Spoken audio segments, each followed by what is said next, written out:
जय भीम, जय भारत, जय संविधान। और सर्वप्रथम तो बहुजन समाज में जन्मे सभी संतों, गुरुओं, महापुरुषों को नमन करते हुए करुणा के सागर तथागत गौतम बुद्ध, संत श्रोमणी सतगुरु रविदास जी महाराज, भगवान वाल्मीकि महाराज, गुरु नानक देव, संत कबीर और जो अन्य महापुरुष हमारे हुए हैं उनको भी नमन करते हुए, जिसमें राष्ट्रपिता ज्योतिबा फूले, आरक्षण के जनक छत्रपति साहू जी महाराज, छत्रपति शिवाजी महाराज, पेरियर रामा नायकर स्वामी, पेरियर यादव, बाबू जगदेव प्रसाद कुशवाहा, जननायक कपूरी ठाकुर, बिरसा मुंडा, माँ अवंतिका बाई लोधी, माँ झलकारी बाई, माँ रमाबाई, माँ सावित्रीबाई फूले, माँ फातिमा शेख,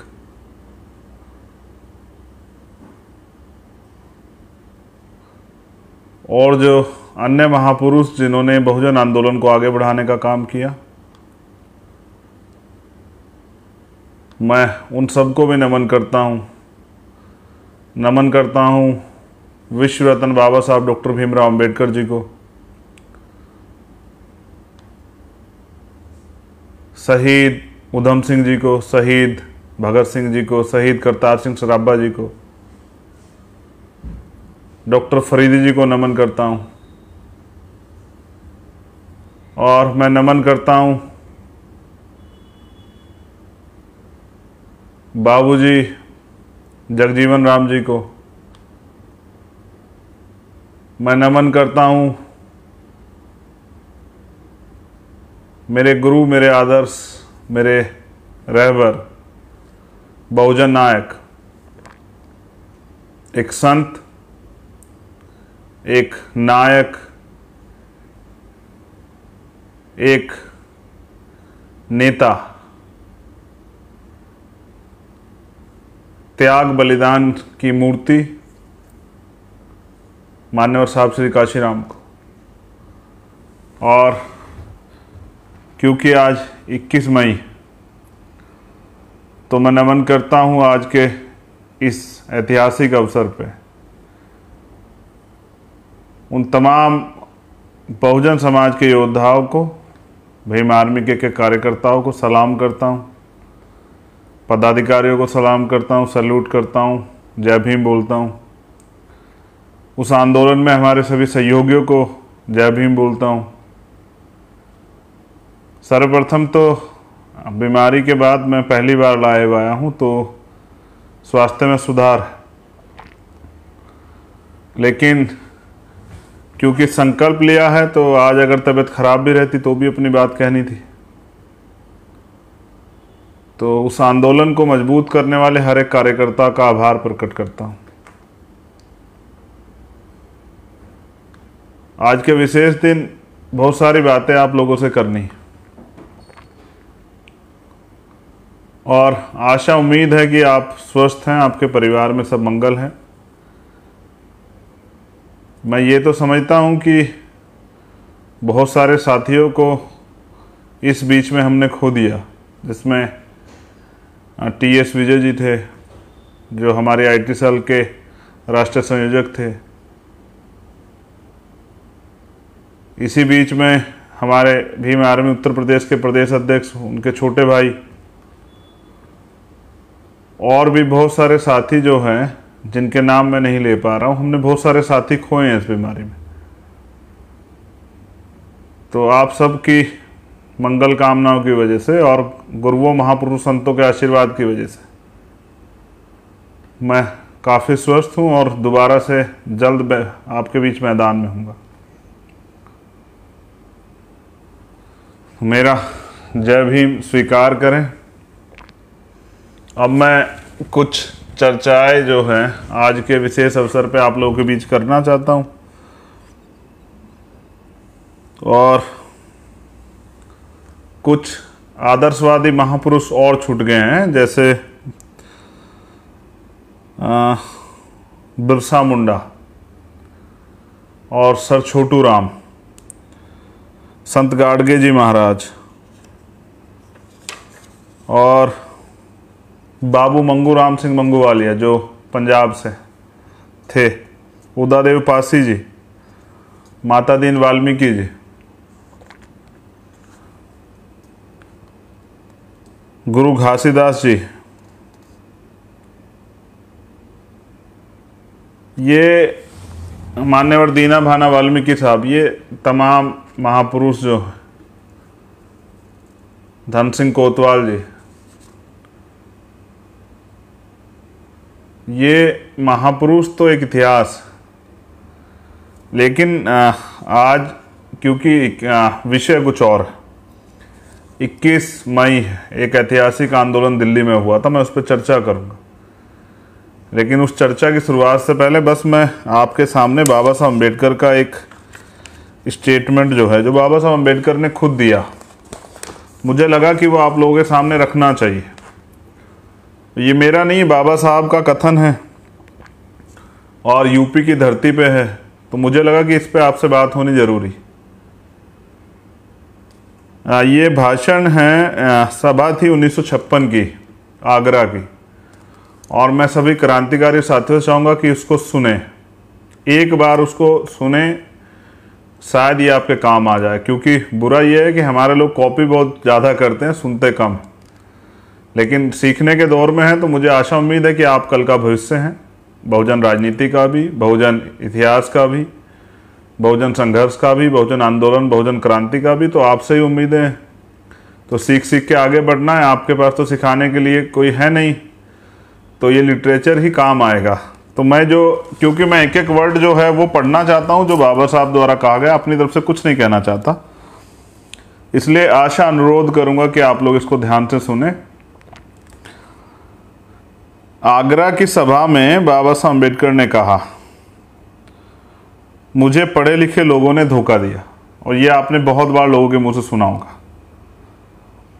आज मैं ऐसे नौजवान को नहीं खोज पा रहा हूं जो इस तंबू का बंबू बनने के लिए तैयार हो। ये बाबा साहब अम्बेडकर कह रहे हैं कि मुझे मेरे पढ़े लिखे लोगों ने धोखा दिया, और आज मैं ऐसे नौजवान को नहीं खोज पा रहा हूं जो इस तंबू का बंबू बनने के लिए तैयार हो। मैं अब बुजुर्ग हो गया हूं, बीमार रहता हूं। अगर कोई नौजवान इस मिशन को आगे बढ़ाने के लिए तैयार होता है तो मैं चैन से मर सकूं।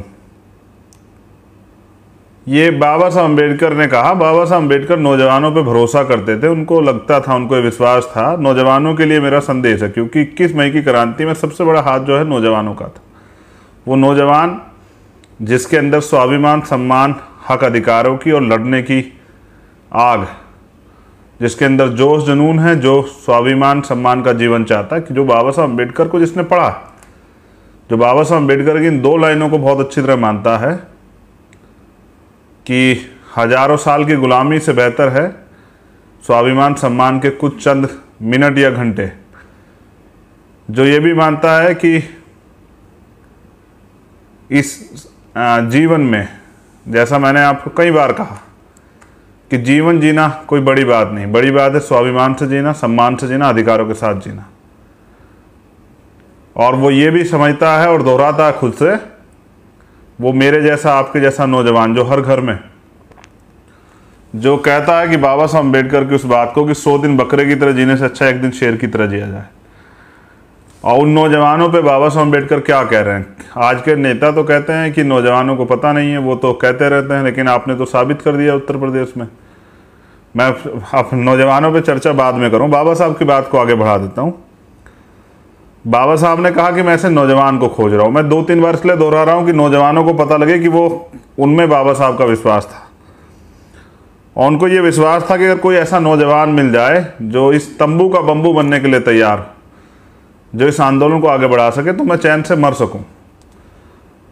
और बाबा साहब अम्बेडकर को पढ़ने के बाद, समझने के बाद मान्यवर साहब श्री काशीराम ने बाबा साहब के कारवा को आगे बढ़ाया और बाबा साहब अम्बेडकर के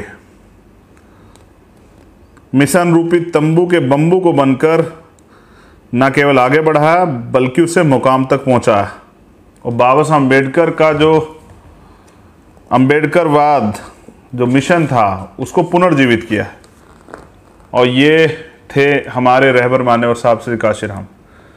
लेकिन आज जब बहुजन समाज के युवा इस देश में मान्यवर काशीराम साहब और बाबा साहब के आंदोलन को पुनर्जीवित करना चाहते हैं, उनके सिद्धांतों पे आगे बढ़ाना चाहते हैं, तो कुछ लोगों को ये बर्दाश्त नहीं हो रहा है। वो तमाम तरह के आरोप और तमाम तरह की चीज़ें कह के उनको गलत साबित करने में लगे हुए, उनका उपहास उड़ा रहे हैं। लेकिन कोई बात नहीं, हर चीज़ यहाँ भी एक प्राकृतिक नियम है कि उपहास होगा, विरोध होगा, फिर समर्थन भी मिलेगा। तो अब मैं जिक्र करता हूँ बाबा साहब के एक और भाषण से पहले उस बात का जो 21 मई को हुई थी। एक तरफ जब राजनीतिक व्यवस्था में हम लोग कमज़ोर पड़े थे उत्तर प्रदेश के अंदर, वहीं हौसले जो हैं नौजवानों के अंदर, जो सालों से जो गुस्सा, अपमान के विरुद्ध लड़ने का, स्वाभिमान का जीवन जीने का, संघर्ष करने का जो जज्बा नौजवानों के बीच अंदर था, और उसको पहली बार दिशा मिली देश की राजधानी में 21 मई को। और इसके लिए मैं दोबारा से उस समय जो साथी हमारे साथ थे उन सबका भी धन्यवाद करता हूँ। और मैं धन्यवाद करता हूँ भीम आर्मी के कार्यकर्ता का, उन सभी साथियों का जो वहाँ पहुँचे थे। वो किसी भी संगठन पार्टी से थे, लेकिन मुझे कहना है कि एक नौजवानों ने एक अंगड़ाई ली थी और इस व्यवस्था को ललकारा था कि अब हम जुल्म जाति नहीं सहेंगे।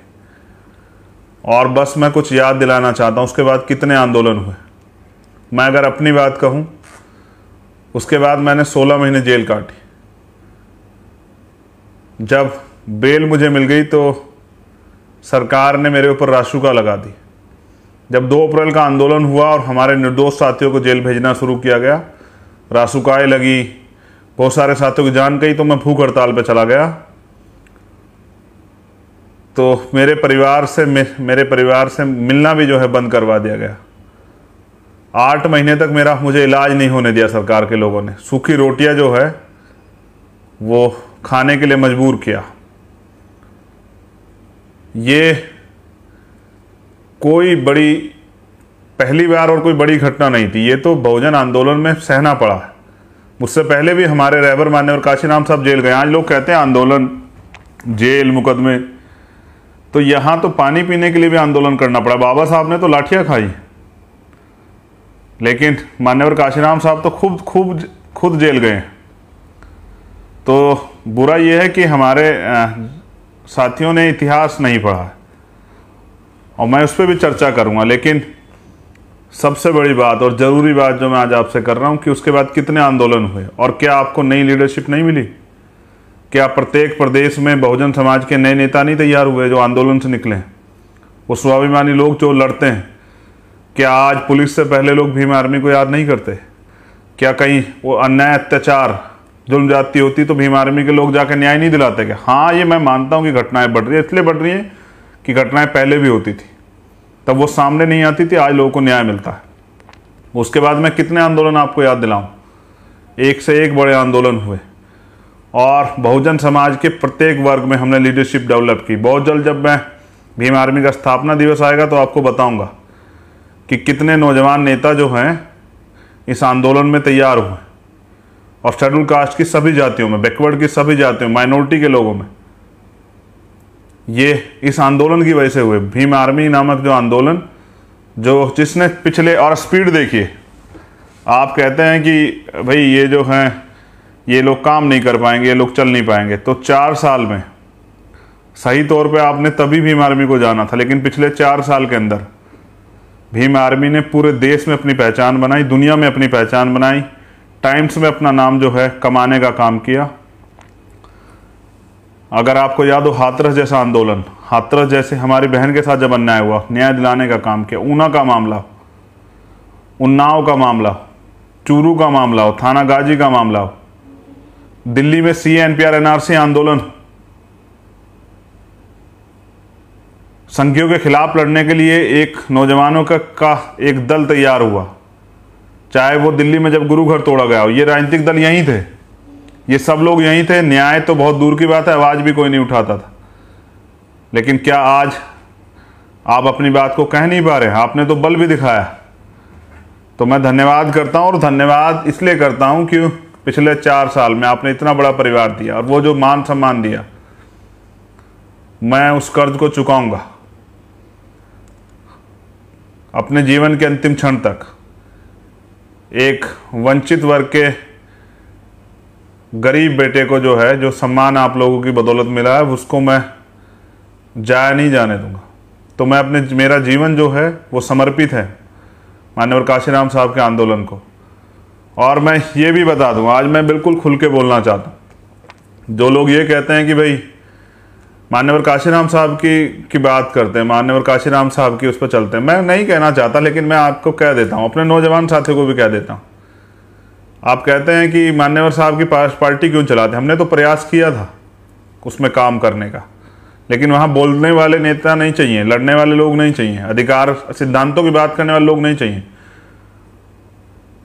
और सबसे बड़ी बात ये, चलिए मैं आपसे पूछता हूँ, मान्यवर काशीराम साहब ने क्यों बनाई बीएसपी?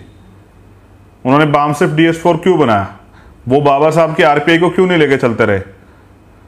खैर छोड़िए, उससे भी बुरी बात और अच्छी बात आपके लिए, आप खुद प्रयास करके देखिए प्रैक्टिकल अपने जीवन में।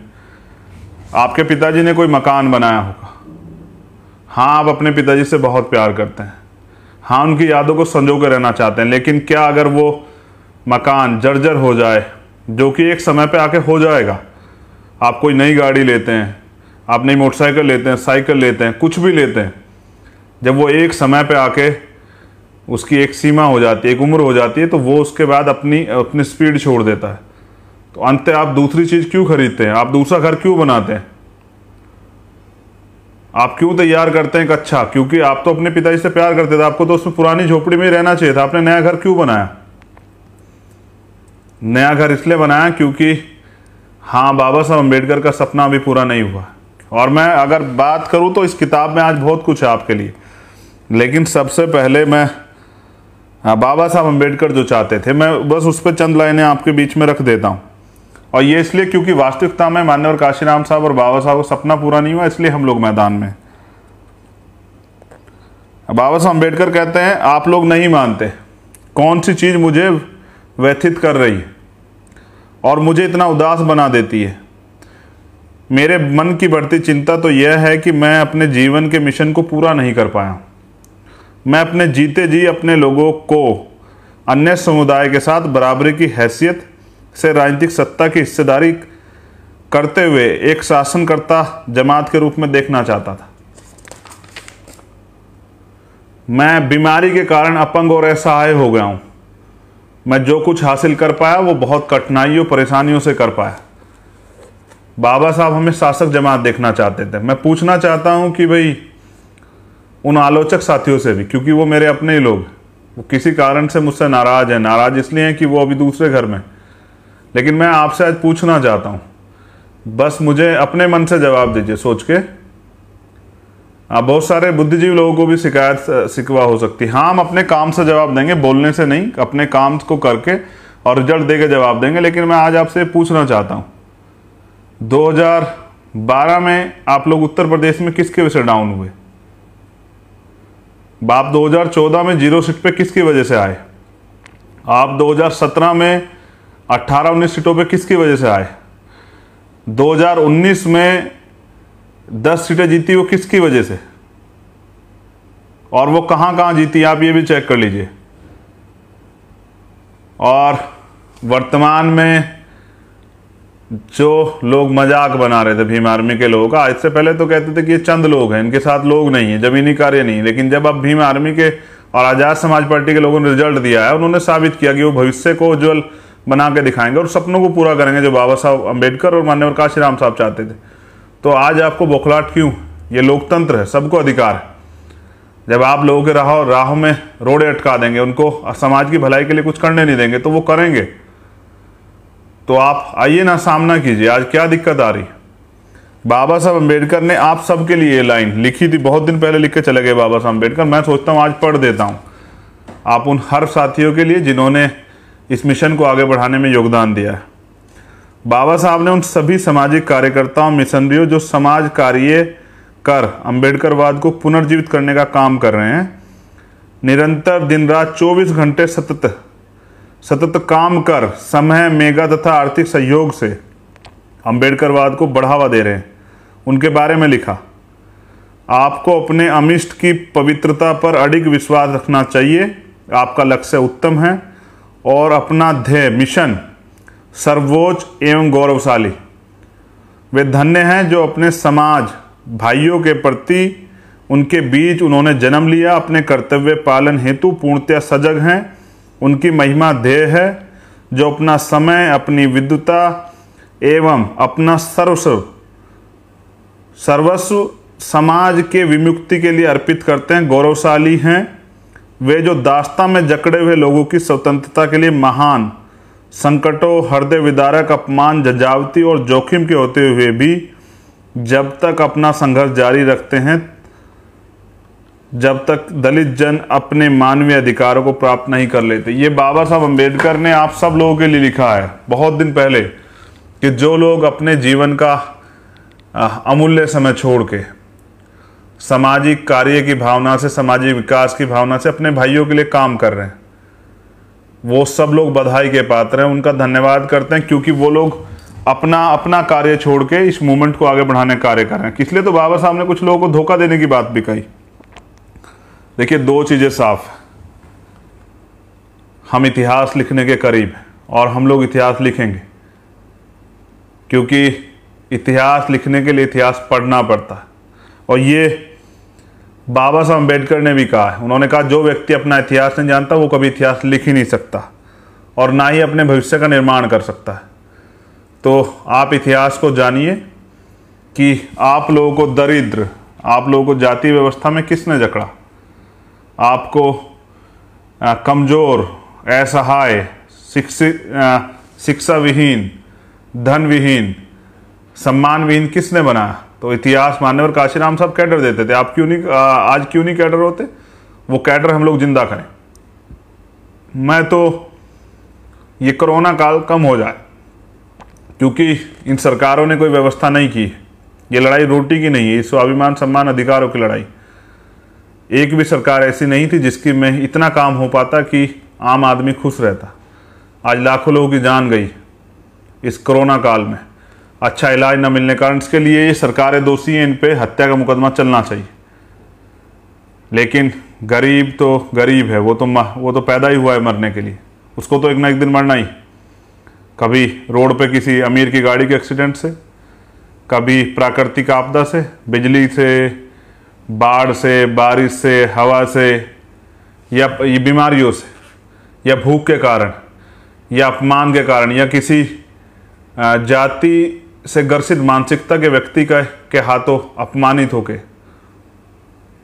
तो जाति इस देश का कड़वा सच है और इस देश के लिए अभिशाप भी। इसलिए मुझे आपसे कहना पड़ रहा है कि भाई आपको अपनी लड़ाई अपने सहारे पर लड़नी पड़ी।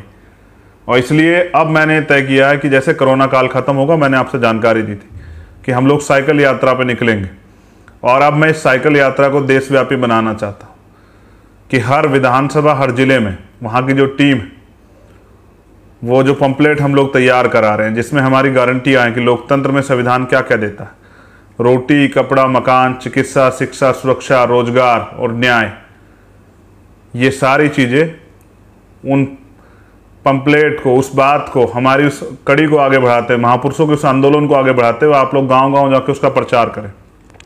और जो वोट हमें मिला है वो भी उस गरीब तबके का है जो असहाय है, जिसकी आवाज़ भी कोई नहीं सुनता। जहाँ आज भी गांव देहात में जुल्म जाती होती है, न्याय नहीं मिलता, वहाँ भीम, जहाँ पुलिस नहीं पहुँचती, जहाँ प्रशासन नहीं पहुँचता, जहाँ नेता नहीं पहुँचते, वहाँ भीम आर्मी के बेटे पहुँचते हैं। मैं धन्यवाद करता हूँ भीम आर्मी के नौजवानों का, आज़ाद समाज पार्टी के नौजवानों का, कि दिन और रात नहीं देखते आप। हाँ, आपने साबित कर दिया कि जब कुछ मान लो तो हार और ठान लो तो जीत।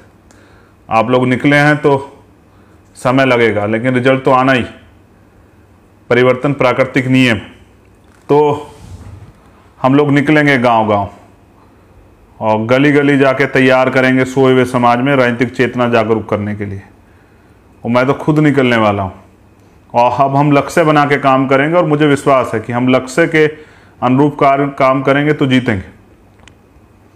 जहाँ साथियों खोने का दुख है वहाँ इस बात का भी स्मरण है कि हम लोग सिर्फ जो हैं वो घूमने फिरने के लिए नहीं है। ये जो जीवन मिला है, इस जीवन में महापुरुषों के आंदोलन को आगे बढ़ाना हमारी प्राथमिकता है। तो मैं नौजवानों से कहना चाहूँगा कि वो हिम्मत ना हारें। हम एक महान उद्देश्य और महापुरुषों के आंदोलन को लेकर चल रहे हैं, उसको आगे बढ़ाना भी हमारी जिम्मेदारी, जिससे हमारी आने वाली पीढ़ी इस देश में गुलाम ना रहे। ये गुलामी की दास्ता की बीड़ियाँ काटनी पड़ेगी। मैंने 21 तारीख को 2017 में कहा था कि दक्षिण अमेरिका में कोलंबिया आज दास्ता से मुक्त हुआ था 21 मई को 1851 में, और 21 मई को वो आंदोलन था। 21 मई को उसके बाद कई आंदोलन हुए, 21 तारीख को बहुत सारे आंदोलन हुए। हाँ, हमने बहुत सारे आंदोलन सफलता भी हासिल की। लेकिन अच्छी बात क्या है कि हमने नए नेता तैयार किए जो आपके आसपास हैं। आपके अंदर भी एक नेता है जो कुछ करके दिखाना चाहता है। हाँ, इस सिस्टम ने उसको कुचल दिया है, वो उसको आगे नहीं आने देना चाहते और वो बार बार नौजवान और ये गैर जिम्मेदार कह के उसको रोक देते हैं। लेकिन वो खुद को साबित कर रहा है, गांव में वो लड़ाई लड़ रहा है और वो न्याय दिला रहा है। और हाँ, वो अधिकारियों से आंख में आंख मिला के बात कर रहा है। और हाँ, वो अपने लोगों को, आज मैंने कल ही किसी साथी की उससे वॉल से पढ़ा था जिसमें लिखा हुआ था कि कहीं कोई उत्पीड़न हुआ और प्रशासन पुलिस के लोगों के पास भीम आर्मी के लोग पहुंचे, नहीं वो आम आदमी जिसके साथ हुआ था, और पुलिस रिपोर्ट नहीं लिख रही थी। फिर अंत में उसने कहा कि क्या तो रिपोर्ट लिख लीजिए वरना मैं भीम आर्मी के लोगों को बुलाऊंगा। हाँ, तो उसका जवाब ये था कि आप बेफिक्र रहिए, अभी कुछ ही देर में आपकी रिपोर्ट लिखी जाएगी, भीम आर्मी के लोगों को मत बुलाइए। हाँ, ये छवि आपकी, इसको लोग दबंग छवि भी कहते हैं। नहीं, मगर मुझे लगता है ये सही है, क्योंकि अधिकार मांगने से नहीं मिलते, अधिकार छीनने पड़ते हैं और बहरों को सुनाने के लिए धमाकों की जरूरत पड़ती है। हाँ, हम लोकतांत्रिक हैं, संविधान को मानते हैं, लेकिन कभी कभी आंदोलन भी करने पड़ते हैं जिससे कि बैलेंस बना रहे। जरूरी एटीट्यूड की तो लड़ाई है। आज समाज के अंदर विश्वास पैदा हुआ है कि उनको न्याय मिलेगा, जो कभी नहीं मिलता था। नरसंहार होते थे, हत्याएं होती थी, बलात्कार होते थे, सामाजिक अपमान होता था, सामाजिक बहिष्कार होता था, लेकिन न्याय नहीं मिलता था। आज न्याय मिलता और न्याय आसान हुआ, और इसके लिए भीम आर्मी के लोगों ने मेहनत की है। बड़ी बात यह है कि बहुत सारे लोग भीम आर्मी से जुड़ना चाहते हैं, आज़ाद समाज पार्टी से जुड़ना चाहते हैं। मैं उन सभी साथियों को कहूँगा कि अब मैं जब लाइव आया करूँ या पोस्ट डाला करूँ तो भीम आर्मी के इस पेज पे आप अपने नंबर और कॉन्टैक्ट नंबर और अपने नाम भेज दिया कीजिए। मैं प्रयास करूँगा कि एक लिस्ट जारी करा दूँ बहुत जल्द, जिस जिस जिलों में और प्रदेशों में, कि जिससे आप आसानी से वहाँ जुड़ सकें। मैं अकेला व्यक्ति हूँ, मेरे पास बहुत सारे काम है, मैं सब लोगों के जवाब नहीं दे सकता हूँ, लेकिन मेरी आशा, मेरी कोशिश रहती है कि मैं सब लोगों से ज़्यादातर लोगों से बात कर पाऊँ। लेकिन ये इस संगठन इसीलिए कि मैं भी नहीं हूँ, तो वहाँ बहुत सारे हर प्रदेश में चंद्रशेखर है, हर प्रदेश में जो है हमारे नेता हैं जो काम कर रहे हैं। अब मैं नौजवानों के लिए दो चीज़ों पे बहुत ज़रूरी बात करना चाहता हूँ। पहली बात, मिशन चलाने के लिए चाहिए क्या? ईमानदारी, कार्य के प्रति, अपने लक्ष्य के प्रति, अपने समाज के प्रति संघर्ष, खूब संघर्ष, हवाई नहीं, जमीनी संघर्ष, आम जनता के बीच जुड़ाव, लोगों के बीच जाके उनके दुख सुख को सुनना, वो संघर्ष का हिस्सा है। लोगों को जाके तैयार करना, समझाना। तीसरी बहुत जिम्मेदारी की जो चीज़ है वो है प्रतिज्ञा, संकल्प। और जिसने जब जब प्रतिज्ञा ली है और उसके साथ उतनी मेहनत की है वो आगे बढ़ा। और गुलामी काटने की प्रतिज्ञा ली बाबा साहब अम्बेडकर ने, पाखंडवाद को ख़त्म करने की प्रतिज्ञा ली तथागत बुद्ध ने। पाखंडवाद, झूठ, अंधविश्वास के खिलाफ आंदोलन चलाया संत श्रोमणी सतगुरु रविदास जी महाराज ने, संत कबीरदास जी महाराज ने, गुरु नानक देव ने। और बहुजनों को शासक बनाने की सच्ची प्रतिज्ञा की मान्यवर काशीराम साहब ने। तो वो कहते थे तमन्ना अगर सच्ची हो तो रास्ते हजार होते हैं, तमन्ना अगर झूठी हो तो बहाने हजार होते हैं। तो सच्ची प्रतिज्ञाएं सफलता की तरफ लेके जाती हैं। और सबसे ज़्यादा जरूरी है त्याग। बाबा साहब अम्बेडकर चाहते तो किसी देश के प्रधानमंत्री बन जाते, वो चाहते तो विदेश में अपने परिवार के साथ रह लेते, वो चाहते तो बड़े उद्योगपति बन जाते, वो चाहते तो दुनिया के सबसे बेस्ट इंटेलेक्चुअल्स बन जाते। लेकिन उन्होंने चुना क्या?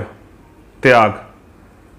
और करोड़ों लोगों की गुलामी काटने के लिए अपने बच्चों का, अपने परिवार का, खुद का बलिदान दिया। ऐसा ही त्याग किया मान्यवर काशीराम साहब ने। वो मुख्यमंत्री नहीं बने लेकिन वो बन सकते थे, वो राष्ट्रपति भी बन सकते थे, वो गवर्नर भी बन सकते थे, लेकिन उन्होंने बनाया। और उनके त्याग की वजह से आज वो मान्यवर काशीराम है और हम सब लोग उनको याद करते हैं उनके जाने के बाद। तो ये 4 चीज़ें बहुजन मिशन के लिए सबसे महत्वपूर्ण, और ये आपके जीवन के लिए महत्वपूर्ण है। आप कोई भी काम करना चाहते हैं, 4 चीज़ें आपके पास जरूरी है। और मैं क्यों ना चलाऊं मूवमेंट?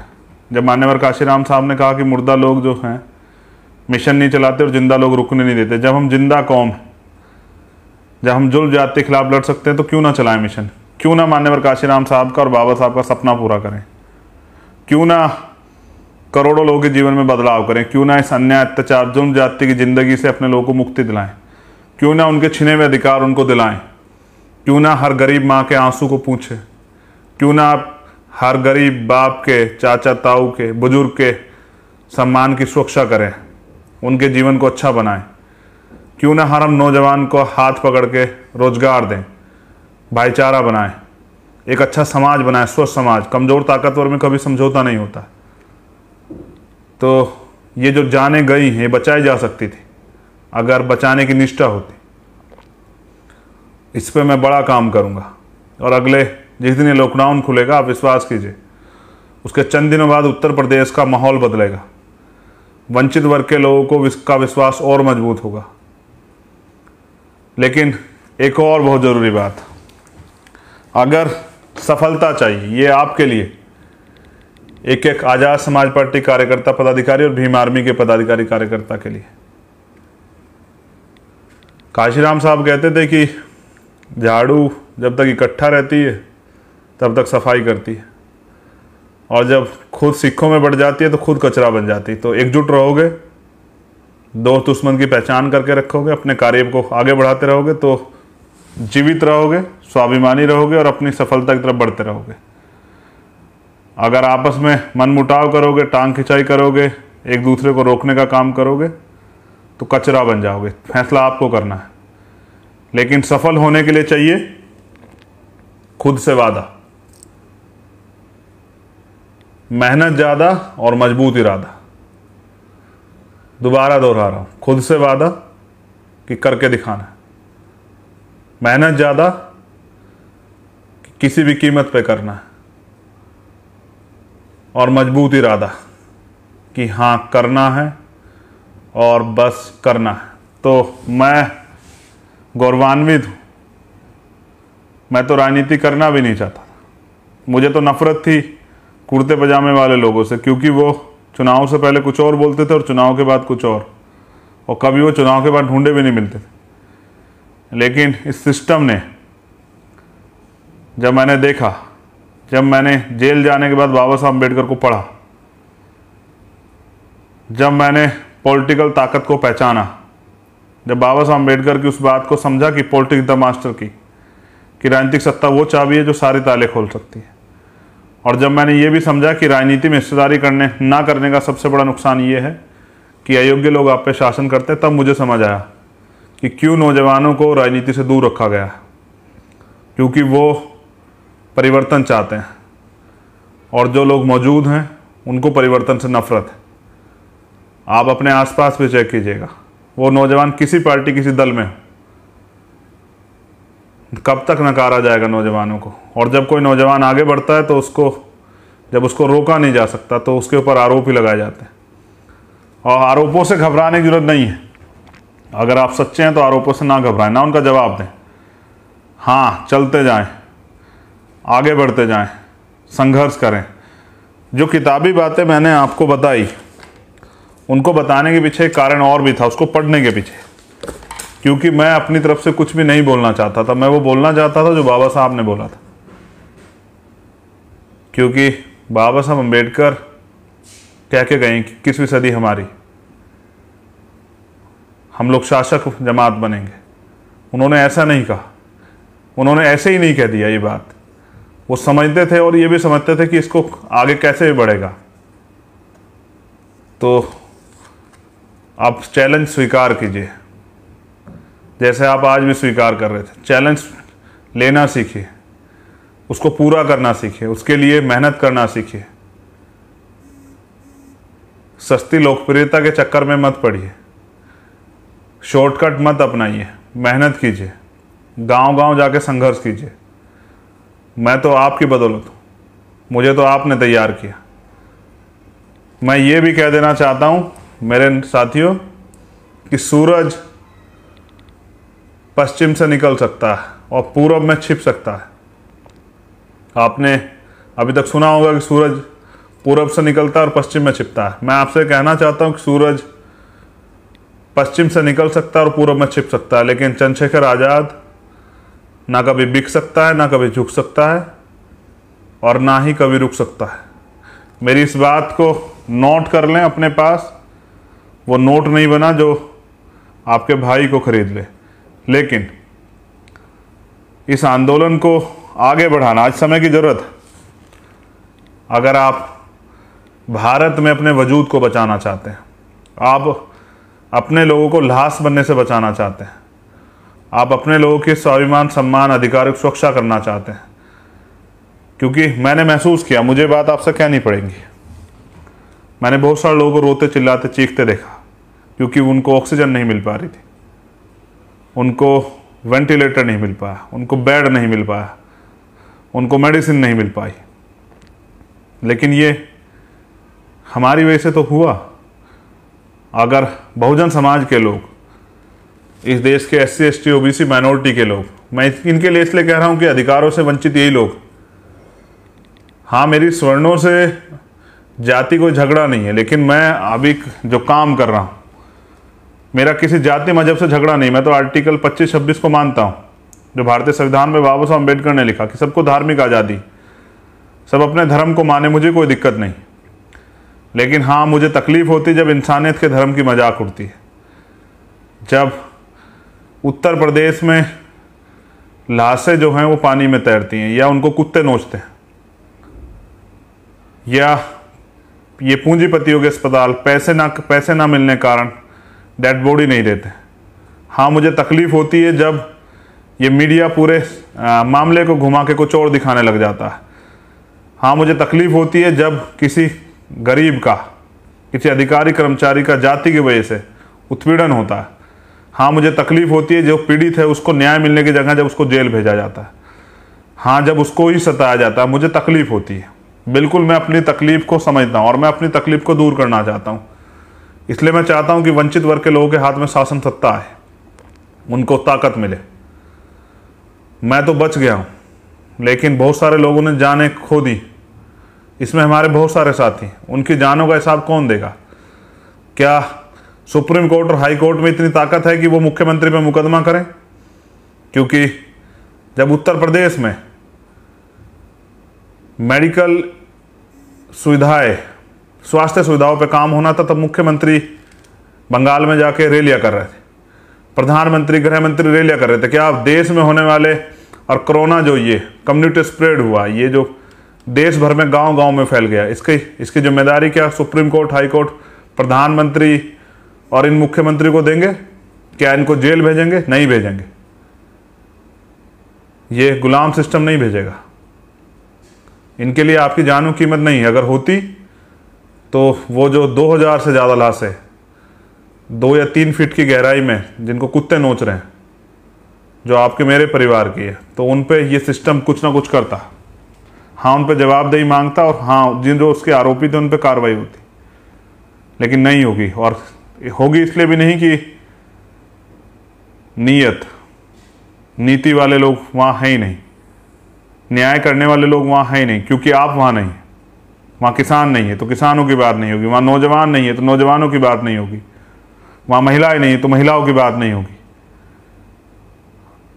मुझे ऐसा लगता है वहाँ मजदूर नहीं है, मजदूरों की बात नहीं होगी। और बहुत पीड़ाएं। अभी मेरे एक साथी ने मुझसे कहा कि मैला आज भी गांव में ढोया जाता है लोगों द्वारा, और ये बंद होना चाहिए, सुप्रीम कोर्ट का ऑर्डर। मैंने विश्वास दिलाया कि ये हम बंद करेंगे, ये होना चाहिए। कुछ काम सरकार बनने पर करेंगे और कुछ काम बिना सरकार बने आंदोलन से करेंगे। हर चीज़ कुछ कीमत मांगती है। अगर आपको अधिकार चाहिए तो कीमत चुकानी पड़ेगी, सम्मान चाहिए तो कीमत चुकानी पड़ेगी। आप अगर नमक भी चाहेंगे तो उसकी कीमत चुकानी पड़ेगी। लेकिन आप सत्ता चाहते हैं, उसकी बड़ी कीमत चुकानी पड़ेगी। आप गुलामी की बेड़ियां काटना चाहते हैं, उसकी बड़ी कीमत चुकानी पड़ेगी। तो मैं उन माओं को भी आज धन्यवाद करता हूं जिन्होंने भीम आर्मी के वीर सपूत जो हैं अपने बेटों को इस सामाजिक कार्य में लगाया।